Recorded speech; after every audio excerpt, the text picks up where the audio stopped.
Hello বন্ধুরা, welcome to our channel পিথিস দুনিয়া। পিথি আজকে চলে গেল দাঁতের ডাক্তারের কাছে। পিথির প্রচুর দাঁত ব্যথা। পিথি কিটক্যাট, ক্যাডবেরি এগুলো সব খায়, চকলেট খায়। চকলেট খেয়ে খেয়ে, ললিপপ, পাল চকলেট সব খায়। খেয়ে খেয়ে পিথির আজকে দাঁত ব্যথা উঠেছে। তার জন্য পিথিকে নিয়ে গেলাম দাঁতের ডাক্তারের কাছে। এক্স রে দিছে, আর অনেকগুলা টেস্ট দিছে, ওগুলো টেস্টগুলো করাইতেছি আমরা। বিভিন্ন ধরনের পিত্তি প্রথম দিয়ে ডাক্তার দেখাতে চাই না, সে ভয় পাইছিল। পরে এখন এরে আমরা বলছি যে তোমাকে আবার চকলেট কিনে দেবো যদি তুমি টেস্টগুলো করো। সেই জন্য পিত্তি আবার চকলেট কিনে, চকলেটের লোভে সে দাঁত ব্যথা ভুলে গিয়ে টেস্টগুলো করাইল। আচ্ছা যাক, পিত্তির দাঁতে তেমন সমস্যা নাই, শুধু মিষ্টি, অতিরিক্ত মিষ্টি খাওয়ার কারণে দাঁত ব্যথা উঠছে।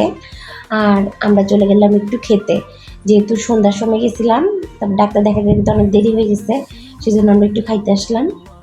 সামান্য কিছু খাবো, খেয়ে টেয়ে চলে যাবো বাসায়। এই যে পিত্তি আর আমি এখানে একটু দুষ্টামি করতেছি, আমার খাবার আসতে দেরি হইতেছে দেখে। আর পিত্তি কি একটা গেমস খেলছে, ওটাতে পিত্তি জিতছে, সেই জন্য লাফালাফি করতেছে যে আমি জিতছি, আমি জিতছি।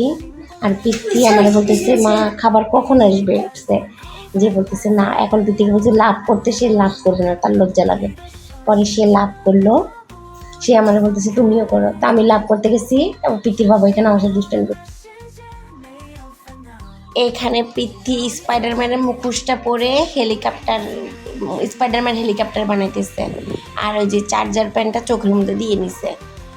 ওর বাবা বলতেছে তুমি তো ব্যথা পাবা, বলতেছে না আমি ব্যথা পাবো না, আমি এখন স্পাইডারম্যান, আর এটা হচ্ছে আমার হেলিকপ্টার। মানে কি একটা অবস্থা, দুষ্টামির একটা সীমা থাকে, পিত্তির মধ্যে কোনো সীমা নাই। সে আচ্ছা, আজকে এই পর্যন্তই। সবাই ভালো থাকবেন, সুস্থ থাকবেন, আমাদের চ্যানেলটিকে অবশ্যই সাবস্ক্রাইব করবেন। ধন্যবাদ। আর彼此的心意如星光般永恒。